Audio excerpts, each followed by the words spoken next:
سرفراز بوګټي وایي چې اتو میاشتو کې وتلوالې پیښې 88% زیاتې شوي. ټي ټي پی او بلوچ بېلتونخوا کې ستر چیلنجونه دي. د پاکستان د کورنۍ چارو نگران وزیر سرفراز بوګټي وایي د تیرو اتو میاشتو راهیسې هیواد کې ترهګري 88% زیاته شوې ده او د ترهګرۍ په زیاتېدو کې بلوچ بېلتونخوا کې ډلې او ټي ټي پی ستر چیلنجونه دي. د پاکستانی ټي وي ډان په یو پروګرام کې د خبرو پر مهال بوګټي ویلي چې د بلوچ بېلتونخوا ډلو او ټي ټي پی په څیر چیلنجونه کومه نوې خبره نه ده بلکې دا مخکې نه دلته وو. په منځ کې حالات یو څه په ښه کېدو خو له بدمرغه ممکن مستقل مزاجي نشته او له دې امله دغه یاغیان بیا متحرک کیږي. په اسلام آباد کې د څېړنیزې ادارې پیکس شمیرې ښیي چې د نومبر میاشت کې د پاکستان دننه په 63 وسلوالو بریدونو کې د 29 امنیتي علاقارو او 3 ملکي وګړو په ګډون 83 کسان وژل شوي دي.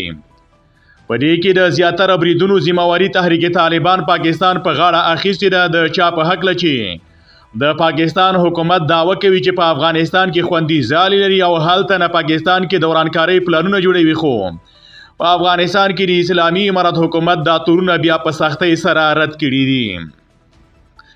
د کورنۍ چارو نگران وزیر ویل کله چې موږ د اورپکو ډلو سره نرمښت ښایو نو هغوی ځانونه بیا منظم کوي او پر موږ بریدونه کوي. هغه ویل هر کله چې په ملک کې ترهګري زیاته شوې ده نو ګواښونه هم شته او دا یو چیلنج دی چې موږ ته به د هغې نه وتل پکار وي. نگران وزیر ویل د ترهګرۍ پر ضد دا جګړه مخکې هم ریاست ګټلی او بیا به یې هم ګټي خو ویل مهمه خبره داره چې په ترهګرۍ کې دا اضافه ولې کیږي. د افغان کډوالو د بیرته ستنولو په اړه د کورنۍ چارو نگران وزیر ویل تر دې دمه له 4 لکو زیات افغان کډوال خپل هیواد ته ستنه شوي. د بوګټي په وینا هغوی افغانان زموږ ورونه دي او موږ ورته وایو که زموږ ملک ژوند کوئ نو زموږ دروازه را وټکوئ. موږ به تاسې ته ویزه درکړو که تاسې دلته ژوند کوئ او که کاروبار موږ به درته هرکلی ووایو خو داسې نشي کېدی چې ته په دیوال زموږ کور ته راواوړي او موږ درته بیا د میلمه حیثیت درکړو. هغه یو وارې بیا تور ولګاوه چې د پاکستان دننه ترهګرۍ وروستیو ترسره شویو پیښو کې افغان وګړو لاس درلود او ویل په 24 کې 14 بریدونه افغان وګړو کړي.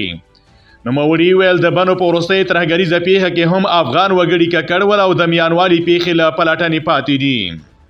پاکستانی چارواکي وخت په وخت تورونه لګوي چې د ټي ټي پی وسلوال افغانستان کې خوندي ځالې لري او په افغانستان کې له اسلامي امارت پرلپسې غوښتنې کوي چې د ټي ټي پی پر ضد ګامونه واخلي.